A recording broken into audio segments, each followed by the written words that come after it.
students, let us discuss the question based on the Raoult's law. The question states that a solution containing 30 gram of non-volatile solute and 90 gram of water has a vapor pressure this.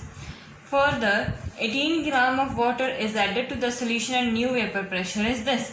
So ये question क्या कह रहा है? Question कह रहा है कि एक सोल्यूशन है जिसमें क्या है 30 ग्राम नॉन वोलेटाइल सोल्यूट है. पहले ये पता कर लो कि कौन सा सोल्यूट है.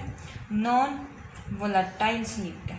ठीक है, नॉन वोलेटाइल सोल्यूट है और उसका मास कितना गिवन है. हमें क्वेश्चन को सॉल्व करने का सबसे आसान तरीका यही है कि जो जो गिवन होता है उसको साइड में लिखते जाओ, फिर देखो कि क्या फाइंड करना है, उसका रिलेशन फाइंड करते जाओ.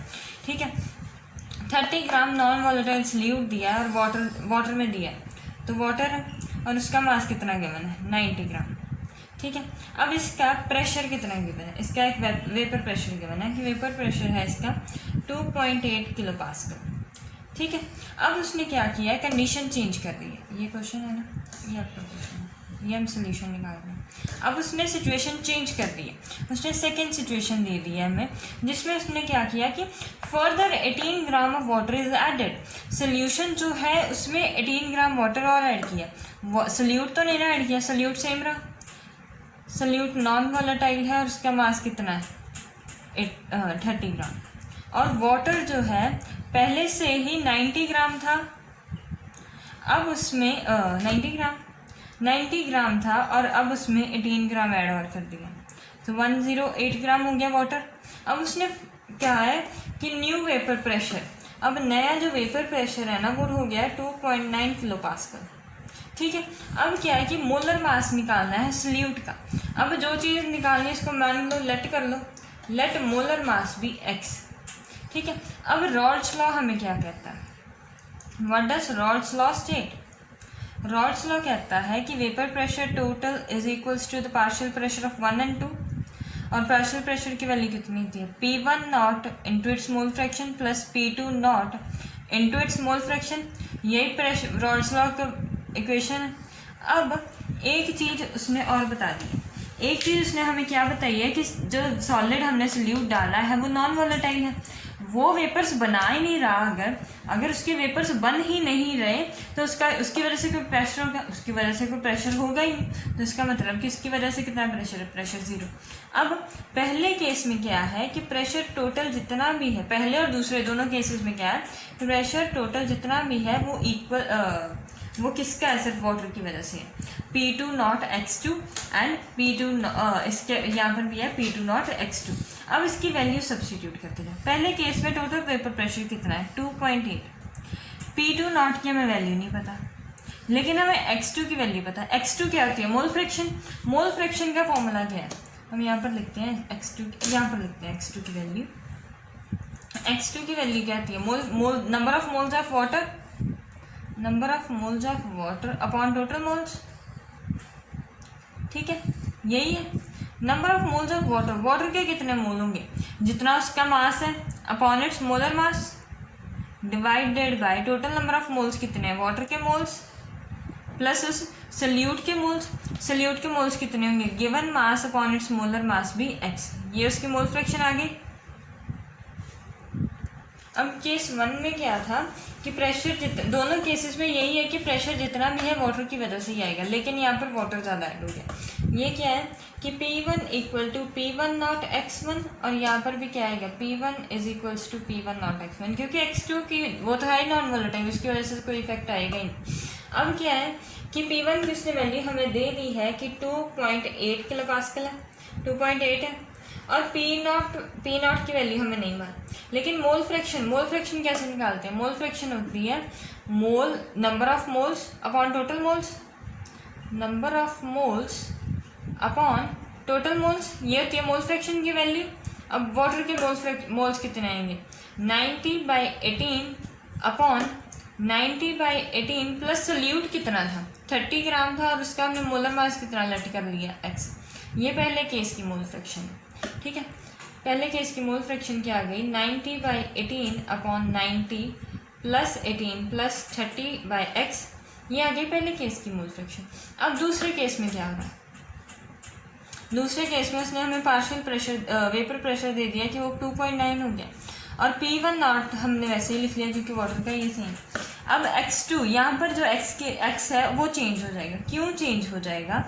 क्योंकि सेकेंड केस में वाटर उसने 18 ग्राम और ऐड कर दिया, 18 ग्राम और ऐड किया, 9 उसका मास चेंज हो गया, गिवन मास। अब उसका गिवन मास है 108/18 अपॉन 108/18 प्लस 30/x। ठीक है, ये उसके नई मोल फ्रैक्शन वाटर की कितनी आ गई है? 108/18 अपॉन 108/18 प्लस 30/x। अब क्या करो कि ये इक्वेशन 1 मान लो और ये इक्वेशन 2 मान लो।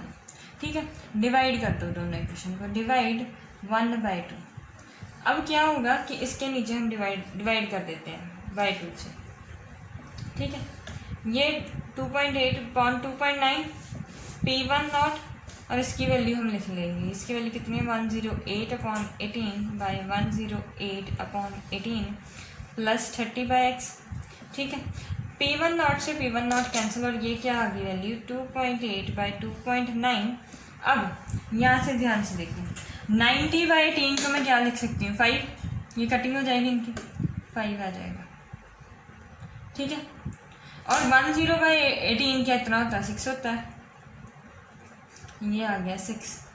ठीक है, अब मैं कर कैसे रही हूँ ये आपको सीखना है, कैलकुलेट करने का तरीका सीखना है आपको। अब यहाँ पर क्या लूँगी मैं? एलसीएम लिया मैंने, तो यहाँ पर क्या हो गया? 5x होल के अपॉन x आ गया।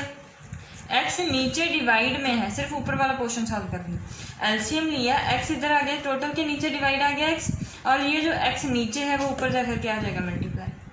ठीक है, यहाँ पर दोबारा से समझ लो, इन दोनों का एलसीएम क्या आएगा? x, इसको x के साथ मल्टीप्लाई किया, ये टोटल x के साथ आ जाएगा, और जो x नीचे है वो कहाँ चला जाएगा? ऊपर चला जाएगा। ठीक है, ये टर्म आ गया, और अब ये टर्म आ गया। ये क्या हो गया?